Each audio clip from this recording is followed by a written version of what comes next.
बोले भगवान के दरबार में सब देवी और देवता आते हैं, असुर कोई भी नहीं आता है, तो सभी देवी देवताओं को मैं प्रणाम करता हूँ।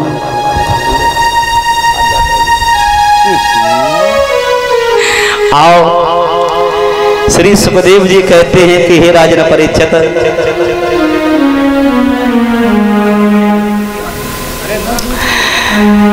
आगे कथा बड़ी पावन है। इन्हीं हिरण्याकश्यप के हुए हैं प्रहलाद, और इन्हीं प्रहलाद के हुए हैं बहरोचन, और इन्हीं बहरोचन के हुए हैं राजा बल। देखो प्यारे भक्तों, ये राजा बल की जो कथा है ये बड़ी पावन है। इस कथा को सुनने से हमारे घर में धन की कमी नहीं होती। राजा बल की कथा, ये प्रश्न महाराज परीक्षित ने सुखदेव जी से किया था कि हे प्रभु, क्या कोई ऐसी कथा नहीं जिस कथा को सुनने से धन की कमी ना हो। भगवान की कथा हमारी व्यथा को मिटाती है। क्या कोई ऐसी कथा नहीं जिस कथा को सुने हमारे घर में धन की बढ़ोतरी हो। तो श्री सुखदेव जी कहते हैं कि हे राजा परीक्षित, बड़े ध्यान से सुनो, बड़ा अच्छा आपने प्रश्न किया है। हिरण्याकश्यप के हुए हैं प्रहलाद, प्रहलाद हुए हैं वहरोचन, वहरोचन हुए हैं राजा बल। ये परम भक्त प्रहलाद के नाती थे, नाती। धर्म में बहुत आगे थे। एक बार महाराज ने 99 यज्ञ पूर्ण किए हैं, 100वें यज्ञ की तैयारियां हैं, तो राजा इंद्र का इंद्रासन हिल गया। नारायण भगवान के पास में गए हैं, कहा कि प्रभु अगर बलि का 100वां यज्ञ पूर्ण हो गया तो देवताओं का दिवाला निकल जाएगा, क्योंकि वो दैत्य वंश से है, और राक्षसों की जब यहाँ पर अधिकार बनेगा इंद्र पर तो देवताओं का दिवाला निकल जाएगा। महाराज कह रहे हैं कि हे इंद्र, अगर कोई अपनी मेहनत से कुछ कर्म कर रहा है तो तुम्हारी नानी काय को मर रही। और देखो परीक्षित महाराज, ये जमाना पहले से विचित्र है। आज का इंसान अपने दुख से बिल्कुल भी दुखी नहीं है, पड़ोसी के सुख से दुखी है। ये 4 रोटी ढंग से खाए कैसे रहे हैं। विद्वानों, भगवान नारायण ने ये कहा है कि इंद्र आप लौट जाओ। वैसे धर्म के कार्य में टांग अड़ाना सबसे बड़ा पाप है, और आए हो तो कुछ उपाय करेंगे कि गंगा की बढ़ती धारा में बांधिनी न बांधी जाएगी, कर चाल अगर चल गई राजन तो चाल बदल दी।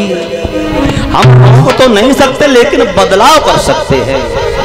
तो आज नारायण ने एक अवतार और लिया। बोले कौन सा? बोले मैया अदिति की कोख से जाकर के अवतार लिया बावन भगवान का। एक जयकारा और बोले, बोलो बावन भगवान की। बावन प्रमाण ये मिलता है कि जब बालक पैदा होता है तब अपने उंगलों से वो 52 अंगुल का ही होता है।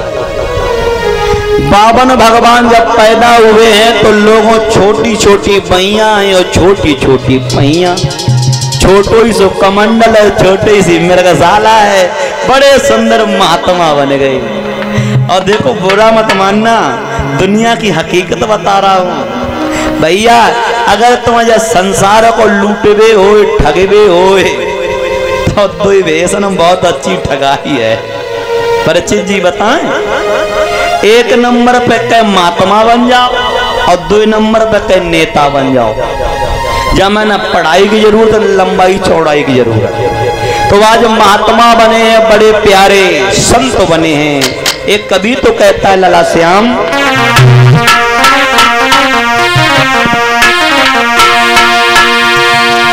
कब बनी गए पूरे संत, चले भगवंत गवन कर दियो, और धर बावन को भेद के प्रभु अरे चल दियो।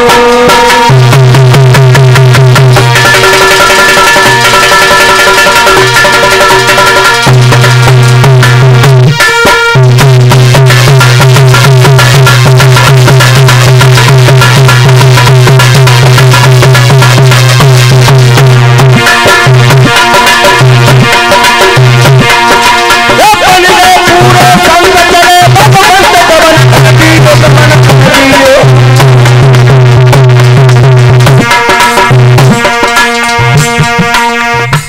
चिमटा ने बलराम को जेल भेजवा दो, वो तो शांति से बजाओ, कोई शौक मुझे नहीं है।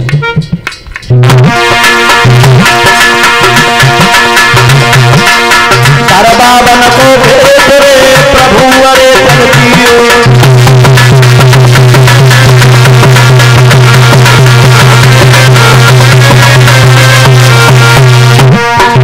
महात्मा बड़े प्यारे कसम लगाए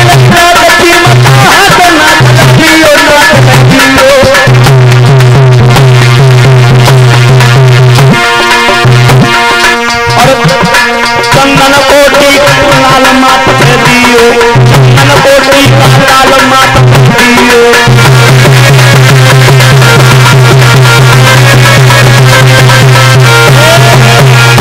महाराज बावन चले हैं, वली के द्वारे पे पहुंचे, आवाज लगा दी और जैसे बलि ने देखा शैले शैले मार्तम मोक्तम ना गजे गजे साधवाना सर्वत्र चंदनम बने बने।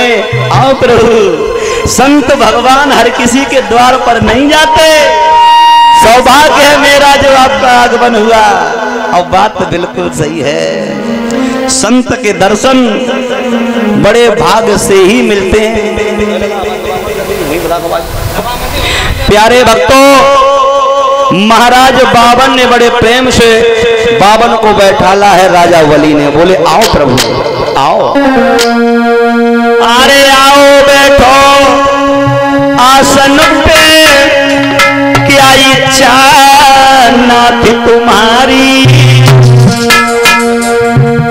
या चाहत कुछ दान कहो, क्या सेवा करूं तुम्हारी।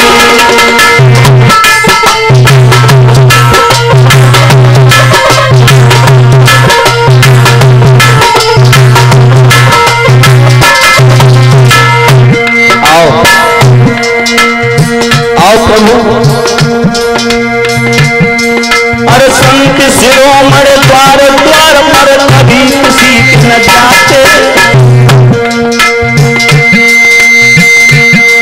और होती है शुभ घड़ी संत के तरफ कभी हो पाते।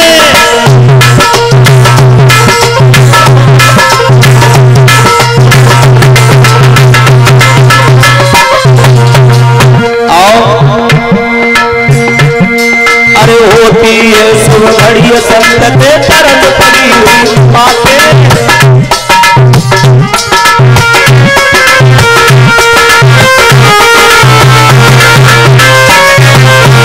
महाराज बावन कह रहे हैं वली, आवाज इतनी भारी और बैठ क्यों जाती है बार बार, एक बार चलने दिए लहर, आप इसकी लहर गूंज, आवाज मत बढ़ाइए, आप आवाज नहीं बढ़ाइए, लहर गूंज सही कर।